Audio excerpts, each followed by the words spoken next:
आइए आज हम इतिहास को देखते हैं, इसके ऑब्जेक्टिव को। धार्मिक आंदोलन 6ठी शताब्दी ईस्वी पूर्व,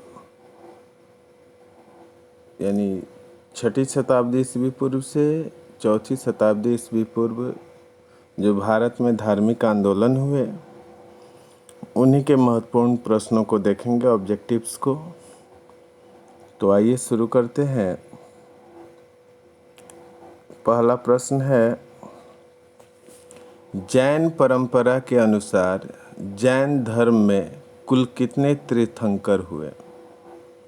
जो जैन धर्म था उसमें कुल 24 तीर्थंकर हुए थे। तो हमारा आंसर होगा ऑप्शन सी। आइए अगले प्रश्न को देखें। अगला प्रश्न है, त्रिपिटक ग्रंथ है, त्रिपिटक धर्म ग्रंथ है, यानी ये किससे जुड़ा हुआ है? तो त्रिपिटक धर्म ग्रंथ बौद्धों से जुड़ा हुआ है। बौद्ध धर्म में त्रिपिटक की बात कही गई है। सुत्त पिटक, विनय पिटक, अभिधम्म पिटक, ये 3 पिटक का निर्माण हुआ था। अगला प्रश्न है, बुद्ध ने निम्नलिखित में से किस स्थान पर महापरिनिर्वाण प्राप्त किया? महापरिनिर्वाण अर्थात मृत्यु। तो बुद्ध की मृत्यु हुई थी, जिसे कुशीनगर या कुशीनारा कहते हैं। इसका प्राचीन नाम कुशीनारा ही था। आइए अब अगले प्रश्न को देखेंगे। अगला प्रश्न है कि किस शासक ने बौद्धों के लिए विख्यात विक्रमशिला विश्वविद्यालय की स्थापना की थी? यहाँ विक्रमशिला विश्वविद्यालय की बात हो रही है। तो विक्रमशिला विश्वविद्यालय की स्थापना की थी धर्मपाल ने। आइए अगले प्रश्न को देखें। किनके द्वारा तृतीय बौद्ध संगीति को संरक्षण प्रदान किया गया था? तो बौद्ध संगीतियाँ 4 हुई थी और उनमें तीसरी बौद्ध संगीति जो है वो अशोक महान जो सम्राट थे उनके शासनकाल में हुई थी। आइए अगले प्रश्न को देखते हैं कि बौद्ध ग्रंथ पिटकों की रचना निम्नलिखित में से किस भाषा में हुई? यहाँ पे हमें देखना है कि बौद्ध ग्रंथ पिटकों की रचना, तो ये बौद्ध ग्रंथ जो भी थे वो पाली भाषा में रचित थे,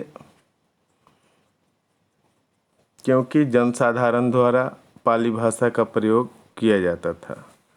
आइए अब अगले प्रश्न को देखें।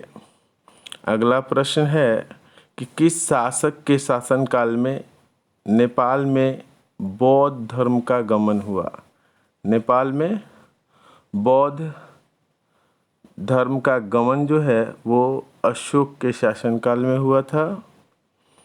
अगला प्रश्न है, सांची क्यों विख्यात है? तो सांची जो है वो सबसे बड़ा बौद्ध स्तूप है, इसलिए विख्यात है। आइए अगले प्रश्न को देखें।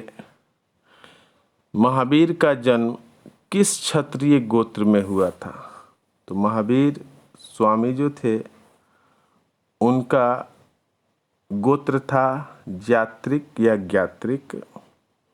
अगला प्रश्न देखें, महावीर की माता कौन थी? तो महावीर की माता का नाम था त्रिशला, ऑप्शन सी होगा।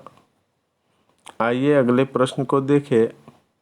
गौतम बुद्ध द्वारा अपने धर्म में दीक्षित किए जाने वाला अंतिम व्यक्ति निम्नलिखित में से कौन था?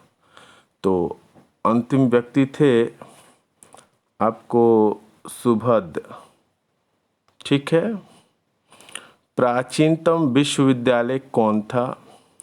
इसमें गांधार, कन्नौज, नालंदा, वैशाली 4 ऑप्शन दिए हुए हैं, जिनमें हमारा सही ऑप्शन होगा नालंदा। ये प्राचीनतम विश्वविद्यालय था। आइए अगले प्रश्न को देखें। किस भाषा का ज़्यादा प्रयोग बौद्धवाद के प्रचार के लिए किया गया? तो ये तो पहले भी बताया जा चुका है कि बौद्ध धर्म का जो प्रचार प्रसार है वो पाली भाषा में किया जाता था, क्योंकि अधिकतर जो जन सामान्य लोग थे वो पाली भाषा का प्रयोग करते थे। अगला प्रश्न है, स्वामी महावीर की मृत्यु कहाँ हुई थी? तो महावीर स्वामी की मृत्यु हुई थी ऑप्शन डी पावापुरी। 14 का आपका उत्तर होगा ऑप्शन डी। अगले प्रश्न को देखें। बोधिसत्व पद्म पाणि का चित्र सर्वाधिक प्रसिद्ध और प्रायः चित्रित चित्रकारी है जो कहाँ पाया गया है? तो 15 का आपका उत्तर होगा अजंता में। अजंता की गुफाओं को आप देखिएगा तो उसमें चित्रकारी की गई है, तो वहाँ बोधिसत्व जो प्राप्त कर रहे हैं बुद्ध, उसका वहाँ चित्रण किया गया है, आप उसे देख सकते हैं। अगला प्रश्न है, मठ, मंदिर और स्तूप किस धर्म से संबंधित है? तो मठ, मंदिर, स्तूप जो है वो आपको बौद्ध धर्म से संबंधित है। 16 का ऑप्शन ए होगा। उसके बाद अगले प्रश्न को देखते हैं। 17 बौद्ध धर्म एवं जैन धर्म दोनों के उपदेश किसके शासनकाल में दिए गए? तो यहाँ कुछ शासक हैं, तो अकबर, ये तो मध्यकालीन भारत के इतिहास में इनको हम लोग पढ़ते थे। अब बाकी बचे 3, बिंबिसार, अशोक, बिंदुसार। तो अशोक के शासनकाल में ना तो बुद्ध थे और ना ही महावीर, तो ये भी ऑप्शन छट जाएगा। बिंदुसार भी छट जाएगा। बिंबिसार ऐसे शासक थे जो बौद्ध और जैन दोनों के समकालीन थे, यानी बुद्ध और महावीर के समकालीन थे। तो दोनों का जो उपदेश हुआ है इनके शासनकाल में दिया गया है, तो ऑप्शन ए होगा। उसके बाद नेक्स्ट क्वेश्चन की तरफ आते हैं। गौतम बुद्ध ने अपना प्रथम उपदेश कहाँ दिया? क्वेश्चन 18। तो ये तो आप पहले से भी पढ़े हुए हैं, इस चीज़ को जान रहे हैं कि गौतम बुद्ध ने अपना प्रथम उपदेश जो है वो सारनाथ में दिया था। आइए अगले प्रश्न को देखें। बौद्ध धर्म ग्रहण करने वाली पहली महिला कौन थी? तो पहली महिला जो थी वो थी महामाया, प्रथम महिला जो थी वो थी महाप्रजापति गौतमी, जो उनकी विमाता भी थी, सौतेली माँ, जिन्होंने इनको पाला था। इनकी जब माता का निधन हो गया 7वें दिन प्रसव पीड़ा से, बुद्ध के जन्म के 7वें दिन प्रसव पीड़ा से इनकी माता महामाया का निधन हो गया। तब इनकी मौसी जो विमाता भी थी महाप्रजापति गौतमी, उन्होंने ही इनका लालन पालन किया था और बौद्ध धर्म में दीक्षित होने वाली प्रथम महिला भी बनी थी आगे चल करके। अगले प्रश्न को देखें। बोध गया स्थित है, बोध गया कहाँ अवस्थित है? तो ये तो ऑप्शन से ही क्लियर हो रहा है, बिहार होगा। अगला प्रश्न है, जातक किसका ग्रंथ है? जब हम 21 नंबर प्रश्न को देखते हैं तो जातक जो है ये बौद्ध का ग्रंथ है जिसमें बुद्ध के पूर्व जन्म की कथाओं का वर्णन है। अगले प्रश्न को देखें, सिद्धार्थ यानी कि बुद्ध को ज्ञान की प्राप्ति कहाँ हुई थी? तो ऑप्शन देख करके आप इसको टिक लगा सकते हैं। इन्हें बोध गया या गया में ज्ञान की प्राप्ति हुई थी। अगला प्रश्न है, सारनाथ में बुद्ध का प्रथम प्रवचन कहलाता है। तो ऑप्शन को देखिएगा तो आपको मिल जाएगा। बुद्ध ने जो प्रथम उपदेश दिया था उसको धर्म चक्र प्रवर्तन के नाम से जाना जाता है। आइए अब अगले प्रश्न को देखें।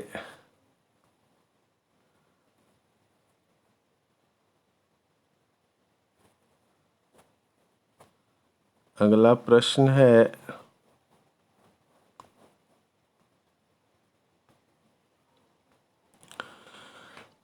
बौद्ध धर्म ने समाज के निम्न वर्गों पर महत्वपूर्ण प्रभाव डाला। यानी यहाँ दिया हुआ है, ए में व्यापारी और पुजारी, बी साहूकार और गुलाम, सी योद्धा और व्यवसायी, डी महिला और शूद्र। तो प्रश्न आप देख ही रहे हैं कि बौद्ध धर्म ने समाज के निम्न वर्गों पर महत्वपूर्ण प्रभाव डाला। तो कौन से ऐसे वर्ग थे जिस पर इनका प्रभाव देखा गया? तो वो महिला और शूद्र। ठीक है। अगला प्रश्न है, बुद्ध के गृह त्याग का प्रतीक है। तो बुद्ध के गृह त्याग का प्रतीक घोड़ा था जिसका नाम था चेतक। अगला प्रश्न है, गौतम बुद्ध द्वारा भिक्षुणी संघ की स्थापना कहाँ की गई थी? 26वां प्रश्न है। तो इसका उत्तर होगा आपको ऑप्शन सी, वैशाली। अगले प्रश्न को देखते हैं। तो हमारा प्रश्न है कि सर्वप्रथम शून्यवाद यानी शून्य का सिद्धांत प्रतिपादन करने वाले बौद्ध दार्शनिक कौन थे? तो ये तो आपको पता है, ये होंगे आपको नागार्जुन, 27C। अगले प्रश्न की तरफ बढ़ते हैं। महावीर का मूल नाम क्या था? तो महावीर का मूल नाम वर्धमान था। सिद्धार्थ और गौतम ये महात्मा बुद्ध के नाम थे। अगले प्रश्न को देखते हैं, किसे एशिया की रोशनी कहा जाता है? तो एशिया की रोशनी जो है वो गौतम बुद्ध कहे जाते हैं। अगला प्रश्न है, दिलवाड़ा के जैन मंदिरों का निर्माण किसने करवाया? ऑप्शन देख सकते हैं। ए है चोलों ने, बी चंदेलों ने, सी चालुक्यों ने या सोलंकियों ने, डी राष्ट्रकूटों ने। तो ये जो हमारा प्रश्न है 30 नंबर, इसका उत्तर होगा चालुक्य या सोलंकियों ने, ऑप्शन सी। अगले प्रश्न को देखते हैं, नागार्जुन कौन थे? ग्रीक राजा, ऑप्शन ए, बी वैष्णव संत, सी जैट मठवासी, डी बौद्ध दार्शनिक। तो नागार्जुन के बारे में हमने पूर्व में भी पढ़ा है। तो ये बौद्ध दार्शनिक थे। ऑप्शन डी होगा 31 का, ऑप्शन डी। आइए अगले प्रश्न को देखें।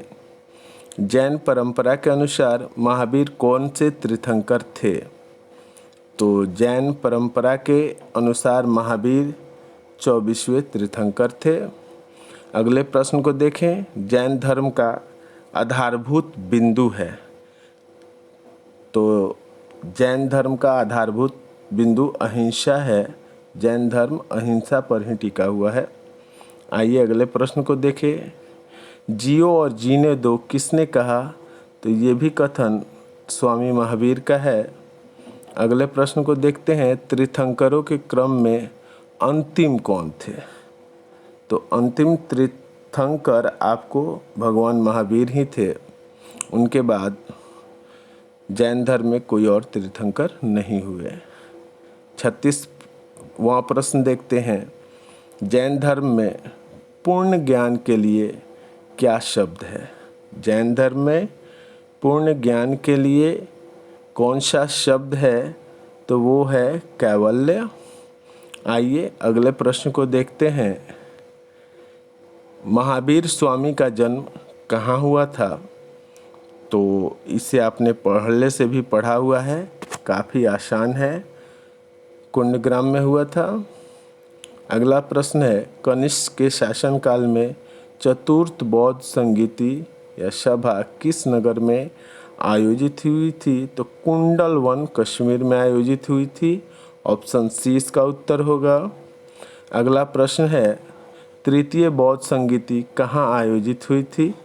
तो तृतीय बौद्ध संगीति ये शासक थे आपको अशोक, और ये पाटलिपुत्र में आयोजित हुई थी। तो 39 का होगा ऑप्शन बी। आइए अगले प्रश्न को देखें। अशोक के शासनकाल में बौद्ध संगीति किस नगर में आयोजित की गई थी? तो पाटलिपुत्र, अभी इसकी बात हुई थी। अगला प्रश्न है, निम्नलिखित में से कौन सी बात बौद्ध धर्म तथा जैन धर्म में समान नहीं है? तो ऑप्शन को देखने पर हम पाते हैं कि अहिंसा दोनों में है, वेदों के प्रति दोनों उदासीन है, रीति रिवाजों को दोनों अस्वीकृत करते हैं, लेकिन आत्मदमन की बात जहाँ आती है वहाँ जैन धर्म और बौद्ध धर्म में इसमें भिन्नता देखी गई है। जैन धर्म जो है आत्मदमन के सिद्धांत को मानता है, जबकि बौद्ध धर्म नहीं। आइए अब अगले प्रश्न को देखें। 42, निम्नलिखित में से किस नगर में प्रथम बौद्ध संगीति का आयोजन किया गया था? तो प्रथम बौद्ध संगीति का आयोजन राजगीर या राजगृह में किया गया था। अगले प्रश्न को देखते हैं, तो इसे थोड़ा ध्यान देने की ज़रूरत है। बुद्ध के जीवन की 4 महत्वपूर्ण घटनाओं और उनसे संबद्ध 4 स्थानों का नीचे उल्लेख है। स्तंभ 1 और 2 अंकित है। इनका सुमेल करना है, यानी इन्हें मिलाना है और उसके बाद इन प्रश्नों का उत्तर देना है। तो पहला है बुद्ध का जन्म। तो बुद्ध का जन्म कहाँ हुआ था? तो बुद्ध का जन्म हुआ था आपको लुम्बिनी में। ज्ञान प्राप्ति हुई थी बोधगया में। प्रथम प्रवचन दिया था सारनाथ में और इनका निधन हो गया कुशीनगर में। तो इस हिसाब से हम देखते हैं कि 3, 2, 1, 4, 3, 2, 1, 4 ऑप्शन सी में देखने को मिल रहा है। तो हमारा आंसर होगा ऑप्शन सी। आइए अगले प्रश्न को देखें। 44, निम्नलिखित में से कौन सबसे पूर्वकालिक जैन ग्रंथ कहलाता है?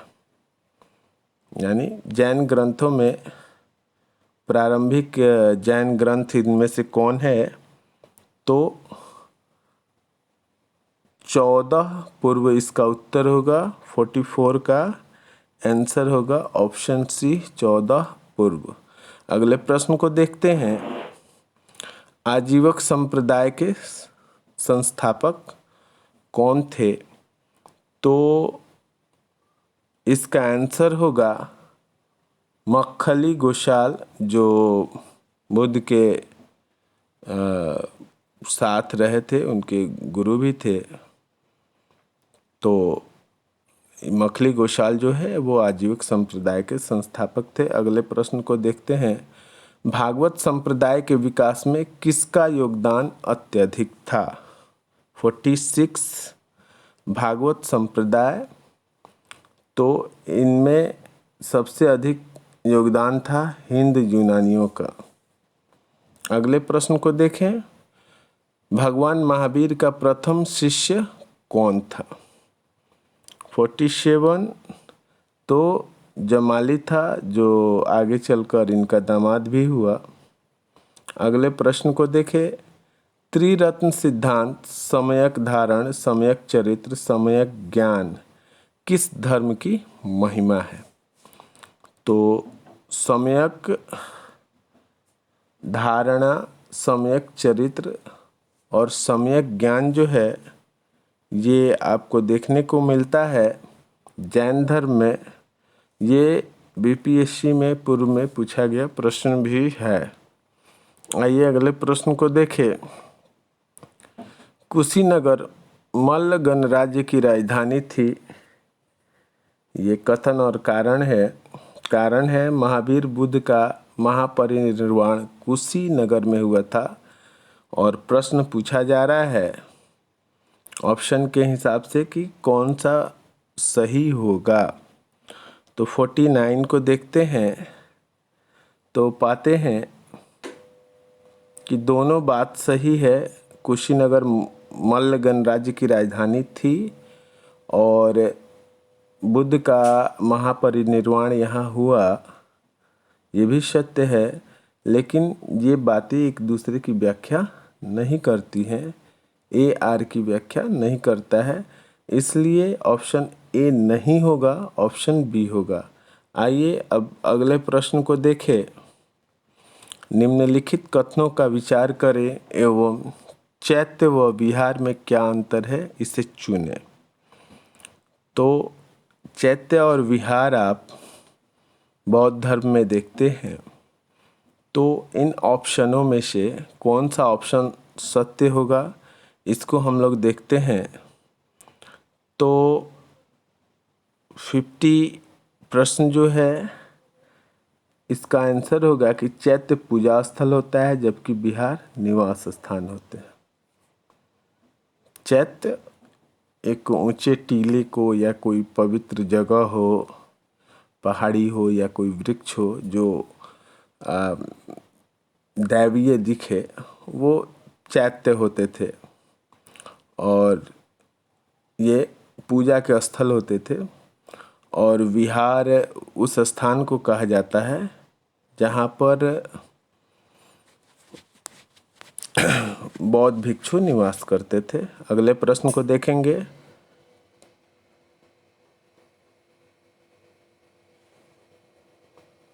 फिफ्टी वन प्रश्न है, निम्नलिखित में से कौन सा स्थल पार्श्वनाथ से संबंध होने के कारण जैन सिद्ध क्षेत्र माना जाता है?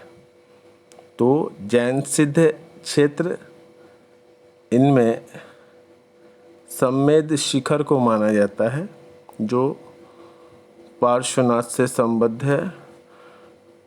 इस कड़ी पे ऑब्जेक्टिव फिर अगले वीडियो में आपको देखने को मिलेगा। आशा करता हूँ इस वीडियो से आपने बहुत कुछ सीखा और इस श्रृंखला के अन्य प्रश्नों को अगले वीडियो में मैं डालूँगा। आप सबों से